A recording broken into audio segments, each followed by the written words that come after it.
अतिथि भाव में भेजु 32तम निखिलोत्कल नाट्योत्सव ए वर्ष आम जो मान को संबर्धित करने आग्रह प्रकाश करूँ एवं जो मैंने आम आग्रह को स्वीकार एथरकर आरोहण नाट्य प्रतिभा सम्मान पाउछंती श्रीजुक्त देवेंद्र नाथ दास एकाधार नाट्यकार अभिनेता निर्देशक गायत्रिक औपन्यासिक आध्यात्मिक पुस्तक रचयिता 43टी पुस्तक रचना करिसेंती आज आरोहण तांको संबर्धित करबा को जाउछि एवं तांको संबंध रे आमे छोटिया क्लिप के तैयारी करछु आपण मन देखंतु मो अनुरोध करिबी तांका क्लिप के प्रदर्शन करा देउ एवं मंच ऊपर को आसिया पई देवेंद्र नाथ दास को मो अनुरोध करी मंच ऊपर आसीबे तांको पाछोटी आनिबे हमर देवी देवाशीष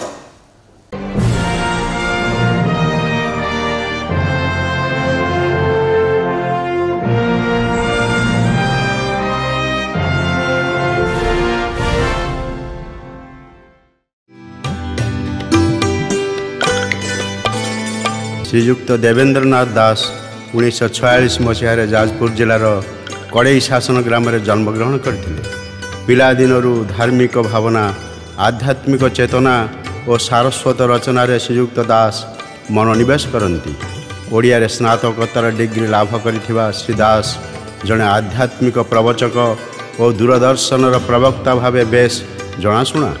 साहित्यर विभिन्न दिग यथा कविता गल्प धर्म पुस्तक शिशु साहित्य क्षेत्र में लेखनी चालना करी अद्यावधि श्रीदास 43टी पुस्तक रचना करिसेंती।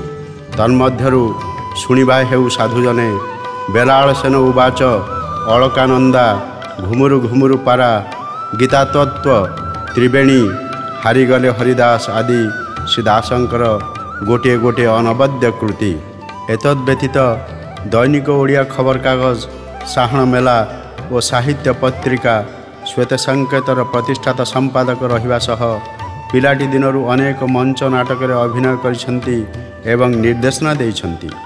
मंच नाटक प्रति थिबा तांकर अवदान को स्वीकृति जणाई आरोहण तार 32तम निखिल उत्कल नाटकोत्सव 2024 पालन अवसर में श्रीजुक्त देवेंद्र नाथ दास को आरोहण नाट्य प्रतिभा सम्मान 2024 रे सम्मानित करी निजको गौरवान्वित मन करुछि।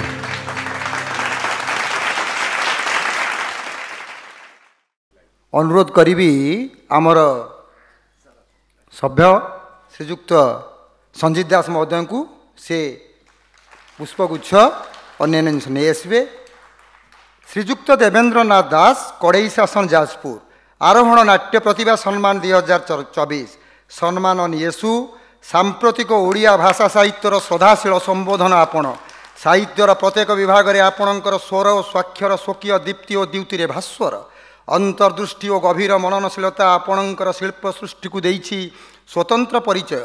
गल्प संकलन कविता संकलन शिशु साहित्य धर्म पुस्तक नाटक आदि प्रत्येक विभाग में लेखनी चालना करी अद्यावधि आपणकर 43टी पुस्तक प्रकाशित जहाँकि आपणक सृजन प्रतिभार सफल उन्मेष।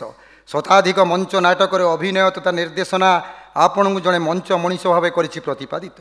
हे वरेण्य आपणक सारस्वत साधना और सिद्धि तथा मंच नाटक प्रति आपणकर साग्रह अवदान को सश्रद्ध सम्मान जनाई आरोहण तार 32तम निखिल उत्कल नाट्योत्सव अवसर में आपण को आरोहण नाट्य प्रतिभा सम्मान 2024 रे संबर्धित करने सह आपणक लेखनी और लेखनर दीर्घता ईश्वर निकट में प्रार्थना करुच्ची।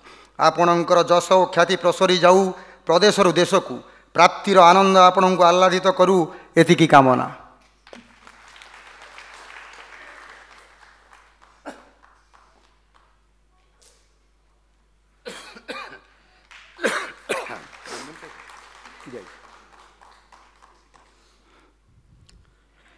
एथरक आरोहण जीवनव्यापी साधना सम्मान आमे जहाँ दबाकू जाऊँ बोधहुए तांको निकट में आम सम्मान बोधहुए आरोहणर सम्मान छोट हो जाइपे। सी इतने उच्चरे अच्छा जे कहीं हाथ भी पाएनी तथापि जहाँ हो ସାର୍ ଆମ ଅନୁରୋଧକୁ ରକ୍ଷା କରିଛନ୍ତି ଏବଂ ସମ୍ମାନ ଗ୍ରହଣ କରିବା ପାଇଁ ଆଗ୍ରହ ପ୍ରକାଶ କରିଥିବାରୁ ଆମେ ନିଜକୁ ଗର୍ବ ଅନୁଭବ କରୁଛନ୍ତି। ସେ ଆଉ କେହି ନୁହନ୍ତି, ନ୍ୟାସନାଲ୍ ସ୍କୁଲ ଅଫ୍ ଡ୍ରାମାରୁ ସ୍ନାତକୋତ୍ତର ପାଇଥିବା ତଥା ପୁନେର ଫିଲ୍ମ ଇନଷ୍ଟିଚ୍ୟୁଟ୍ରୁ ପ୍ରଯୋଜନା ତଥା ଧାରାବାହିକ ପ୍ରସ୍ତୁତି କ୍ଷେତ୍ରରେ ପାସ୍ ଆଉଟ୍ ହୋଇଥିବା ଶ୍ରୀଯୁକ୍ତ ଦୋଳଗୋବିନ୍ଦ ରଥ ମହୋଦୟ, ଯିଏକି ତାଙ୍କର ମାନେ କହିଲେ ସରିବନି ତାଙ୍କର ଯାହା ସବୁ କୃତି ଆଉ କୀର୍ତ୍ତି। ଆସନ୍ତୁ ତାଙ୍କ ବିଷୟରେ ସମ୍ୟକ୍ ଦେଖିବା ଏବଂ ମୁଁ ଅନୁରୋଧ କରିବି ଶ୍ରୀଯୁକ୍ତ ଦୋଳଗୋବିନ୍ଦ ରଥ ମହୋଦୟଙ୍କୁ ସେ ମଞ୍ଚ ଉପରକୁ ଆସିବେ। ଆମର ସଭ୍ୟ ଦେବୀ ଦେବାଶିଷ ସାହୁଙ୍କୁ ଅନୁରୋଧ କରିବି ସେ ତାଙ୍କୁ ପାଛୋଟି ଆଣିବେ। ଧନ୍ୟବାଦ।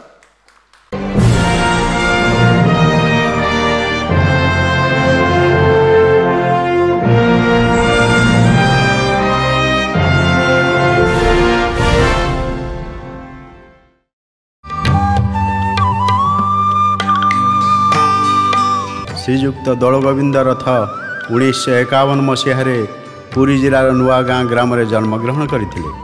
ପିଲାଟି ଦିନରୁ ଶ୍ରୀ ରଥ କବିତା, କ୍ଷୁଦ୍ର ଗଳ୍ପ, ନାଟକ ଲେଖିବା ସହ ନାଟକର ନିର୍ଦ୍ଦେଶନା ଓ ଅଭିନୟ ଜାରି ରଖନ୍ତି। ସ୍ନାତକ ଶିକ୍ଷା ସମାପ୍ତି ପରେ Shri Rath National School of Drama New ଦିଲ୍ଲୀରୁ ମଞ୍ଚ ନାଟକ କ୍ଷେତ୍ରରେ ସ୍ନାତକୋତ୍ତର ଡିଗ୍ରୀ ହାସଲ କରିଥିବା ବେଳେ film and television institute of ଇଣ୍ଡିଆରୁ ଚଳଚ୍ଚିତ୍ର ନିର୍ମାଣ ଓ ଧାରାବାହିକ ପ୍ରଯୋଜନା ଶିକ୍ଷା ଲାଭ କରିଛନ୍ତି। ଉତ୍କଳ ସଙ୍ଗୀତ ମହାବିଦ୍ୟାଳୟ ଭୁବନେଶ୍ୱରରେ ନାଟକ ବିଭାଗରେ ଅଧ୍ୟାପନା କରିବା ସହ ସଙ୍ଗୀତ ନାଟକ ଏକାଡେମୀ ନୂଆଦିଲ୍ଲୀକୁ ଜଣେ ଫେଲୋ ସ୍କଲାର ଭାବେ ମନୋନୀତ ହୋଇଛନ୍ତି। 1980 ମସିହାରୁ ଶତାଧିକ ମଞ୍ଚ ନାଟକ ଓ ଚଳଚ୍ଚିତ୍ରରେ ଅଭିନୟ କରିବା ସହ ନିର୍ଦ୍ଦେଶନା ଦେଇ ଆସିଛନ୍ତି। ରଙ୍ଗଧାରା ଏକାଡେମୀ ଏବଂ କାନଭାସ୍ ଥିଏଟର ଗ୍ରୁପର ବହୁ ନାଟକରେ ନିର୍ଦ୍ଦେଶନା ଦେଇଛନ୍ତି। ସମ୍ବାଦ ସ୍କୁଲ ଅଫ୍ ମିଡ଼ିଆ ଆଣ୍ଡ କଲଚରର ନାଟକ ବିଭାଗରେ ମୁଖ୍ୟ ବିଭାଗୀୟ ଅଧିକାରୀ ଭାବେ କାର୍ଯ୍ୟ କରିଥିବା ଶ୍ରୀ ରଥ ବହୁ ଚଳଚ୍ଚିତ୍ର ଉତ୍ସବରେ ବିଚାରକ ଦାୟିତ୍ୱ ନିର୍ବାହ କରିଛନ୍ତି। ଓଡ଼ିଶା ସଙ୍ଗୀତ ନାଟକ ଏକାଡେମୀ ପୁରସ୍କାର ପ୍ରାପ୍ତ ଶ୍ରୀ ଦୋଳଗୋବିନ୍ଦ ରଥଙ୍କର ମଞ୍ଚ ନାଟକ ପ୍ରତି ଜୀବନବ୍ୟାପୀ ଅନନ୍ୟ ଅବଦାନ ପାଇଁ ଆରୋହଣ ତାର 32ତମ ନିଖିଳ ଉତ୍କଳ ନାଟକୋତ୍ସବ 2024 ଅବସରରେ ତାଙ୍କର କୃତି ଓ କୀର୍ତ୍ତିକୁ ସମ୍ମାନ ଜଣାଇ ଆରୋହଣ ତାର ଜୀବନବ୍ୟାପୀ ସାଧନା ସମ୍ମାନ 2024ରେ ସମ୍ମାନିତ କରି ଆରୋହଣ ପରିବାର ଗର୍ବିତ। ସମ୍ମାନ ନେଇଛୁ ଜୀବନଯାତ୍ରାର ପିଛିଳ ପଥରେ ଦୁରନ୍ତ ଅଭିପ୍ସାର ଜଣେ ମହତ୍ୱାକାଂକ୍ଷୀ ଆପଣ। ଆପଣଙ୍କ ନାଟ୍ୟ ପ୍ରତିଭା ସୁଦୂର ପ୍ରସାରୀ। ମଞ୍ଚ ନାଟକରେ ଅଭିନୟ, ନିର୍ଦ୍ଦେଶନା, ମଞ୍ଚ ପରିକଳ୍ପନା ତଥା ଆଲୋକ ସମ୍ପଦ କ୍ଷେତ୍ରରେ ଆପଣଙ୍କ ପଦଚିହ୍ନ ସୁସ୍ପଷ୍ଟ। ମଞ୍ଚ ନାଟକକୁ ସମାଜ ସଂସ୍କାରର ମାଧ୍ୟମ ମଣି ପ୍ରତିଫଳିତ କରିଛନ୍ତି ଆପଣଙ୍କର ସଂକଳ୍ପ ସାଧନା ଓ ଭୂୟ ଦର୍ଶନ। ଆପଣଙ୍କ ପରି ଜଣେ ସମୟ ସଚେତନ, କର୍ମନିଷ୍ଠ, ସେବାର ସମର୍ପିତ ବ୍ୟକ୍ତିତ୍ୱ ଏବଂ ଓଡ଼ିଆ ମଞ୍ଚ ନାଟକର ସାମଗ୍ରିକ ବିକାଶ ପାଇଁ ଦାୟବଦ୍ଧତା ଅନ୍ୟମାନଙ୍କ ପାଇଁ ପ୍ରେରଣାର ଉତ୍ସ। ନାଟକ ପ୍ରତି ଆପଣଙ୍କର ଉତ୍ସର୍ଗୀକୃତ ମନୋଭାବ ଓ ଐକାନ୍ତିକ ଇଚ୍ଛା ଆପଣଙ୍କୁ ଜଣେ ସଫଳ ନିର୍ଦ୍ଦେଶକ ଭାବରେ ଗଢ଼ି ତୋଳିଛି। ଆପଣଙ୍କ ହାତଗଢ଼ା ବହୁ କଳାକାର ଏବେ ଯାତ୍ରା, ମଞ୍ଚ ତଥା ଧାରାବାହିକରେ ନିଜକୁ ସଫଳ ଅଭିନେତା ଓ ଅଭିନେତ୍ରୀ ଭାବେ ପ୍ରତିଷ୍ଠିତ କରିପାରିଛନ୍ତି। ବୟସ ବଢ଼ିଛି ସତ, କିନ୍ତୁ ଉଦ୍ଦାମତା କମି ନାହିଁ। ଆପଣଙ୍କ ମଞ୍ଚ ନାଟକ ପ୍ରତି ଅଙ୍ଗୀକାରବଦ୍ଧତା ଅବିସ୍ମରଣୀୟ। ହେ ମହାନ ପ୍ରତିଭୁ, ଆପଣଙ୍କ କୃତି ଓ କୀର୍ତ୍ତିକୁ ସଶ୍ରଦ୍ଧ ସମ୍ମାନ ଜଣାଇ ଆରୋହଣ ତାର 32ତମ ନିଖିଳ ଉତ୍କଳ ନାଟ୍ୟୋତ୍ସବ ପାଳନ ଅବସରରେ ଆପଣଙ୍କୁ ଆରୋହଣ ଜୀବନବ୍ୟାପୀ ସାଧନା ସମ୍ମାନ 2024ରେ ସମ୍ମାନିତ କରି ନିଜକୁ ଧନ୍ୟ ମନେ କରୁଛି। ଆପଣଙ୍କର ଯଶ ଓ ଖ୍ୟାତି ପ୍ରସରି ଯାଉ ପ୍ରଦେଶରୁ ଦେଶକୁ, ପ୍ରାପ୍ତିର ଆନନ୍ଦ ଆପଣଙ୍କୁ ଆହ୍ଲାଦିତ କରୁ, ଏତିକି କାମନା।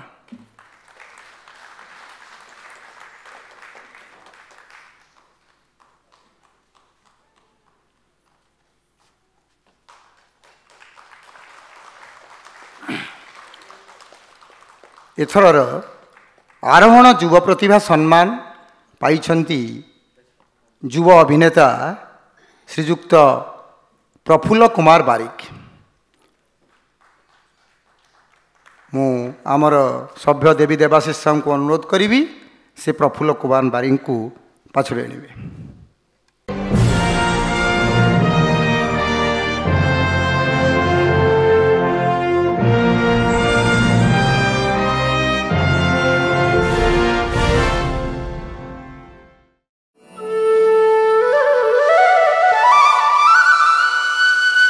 ଶ୍ରୀ ପ୍ରଫୁଲ୍ଲ କୁମାର ବାରିକ 1984 ମସିହାରେ ପୁରୀ ଜିଲ୍ଲାର ତୁଳସୀପୁର ଗ୍ରାମରେ ଜନ୍ମଗ୍ରହଣ କରିଥିଲେ। ପିଲାଟି ଦିନରୁ ଅଭିନୟ ପ୍ରତି ତାଙ୍କର ଥିଲା ଦୁର୍ବାର ଆକର୍ଷଣ। ଶିକ୍ଷା ସମାପ୍ତି ପରେ ସେ ବହୁ ଓଡ଼ିଆ ଧାରାବାହିକ ଯଥା ବଧୂ, ତପସ୍ୟା, ବଡ଼ ଘର ବଡ଼ ଗୁମର କଥା ଆଦିରେ ଅଭିନୟ କରି ବେଶ୍ ପ୍ରଶଂସିତ ହୋଇଛନ୍ତି। ସମ୍ ହସ୍ପିଟାଲରେ କାର୍ଯ୍ୟରତ ଶ୍ରୀ ବାରିକ ଉକ୍ତ ଅନୁଷ୍ଠାନର ବାର୍ଷିକ ଉତ୍ସବମାନଙ୍କରେ ପରିବେଶିତ ନାଟକଗୁଡ଼ିକରେ ମୁଖ୍ୟତଃ ହାସ୍ୟ ଅଭିନେତା ଭାବରେ ଅଭିନୟ କରି ବେଶ୍ ଦର୍ଶକୀୟ ସ୍ୱୀକୃତି ଲାଭ କରିଛନ୍ତି। ତନ୍ମଧ୍ୟରୁ ମନ୍ତ୍ରୀଙ୍କ ହଟହଟା, ବୁଢ଼ା ଶଙ୍ଖାରୀ, ଏ ନବଘନର ଘର, ଡାହାମିଛ ଆଦି ନାଟକରେ ତାଙ୍କର ଜୀବନ୍ତ ଅଭିନୟ ଦର୍ଶକମାନଙ୍କୁ ମନ୍ତ୍ରମୁଗ୍ଧ କରିଛି। ମଞ୍ଚ ନାଟକ ପ୍ରତି ଥିବା ତାଙ୍କର ଅହେତୁକ ଆକର୍ଷଣ ଯୋଗୁଁ ଶ୍ରୀ ବାରିକ ଭୁବନେଶ୍ୱରର ଅଗ୍ରଣୀ ନାଟ୍ୟାନୁଷ୍ଠାନ ଆରୋହଣରେ ଯୋଗଦାନ କରନ୍ତି। ଆରୋହଣର ବହୁ ନାଟକ ଯଥା ଭକ୍ତ ଅଚ୍ୟୁତାନନ୍ଦ, ପରପୁରୁଷ, ବୋପାରାଣ ଢିଙ୍କିଗିଳ, ମା, ତମସା ଲୋକ ଆଦି ନାଟକରେ ଅଭିନୟ କରି ବେଶ୍ ଲୋକପ୍ରିୟତା ଅର୍ଜନ କରିଛନ୍ତି।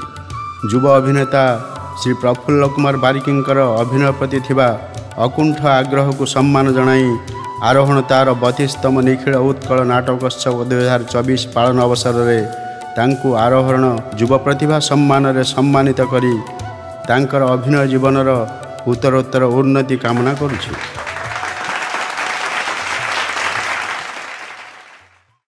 ସମ୍ମାନନୀୟ ୟେଶୁ, ଅଭିନୟର ପ୍ରକୃତ ଆକର ଅନୁକ୍ଷର ଆପଣ ଜଣେ ପ୍ରକୃଷ୍ଟ ସନ୍ଧାନୀ। ପେଶାରେ ସ୍ୱାସ୍ଥ୍ୟକର୍ମୀ ସତ, କିନ୍ତୁ ମଞ୍ଚ ନାଟକ ନିଶାରେ ଆପଣ ବିଭୋର।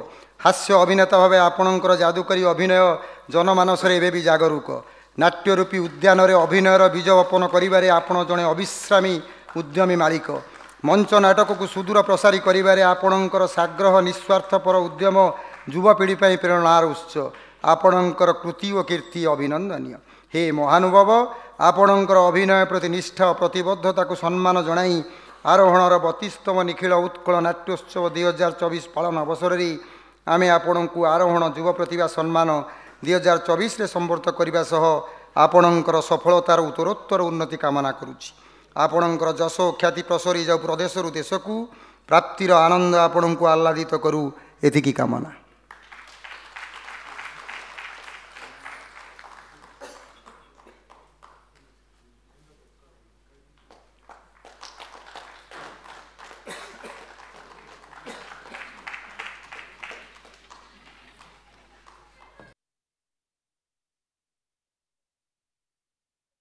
ଯାହାକୁ ଅତିଥି ଭାବରେ ପାଇଛୁ।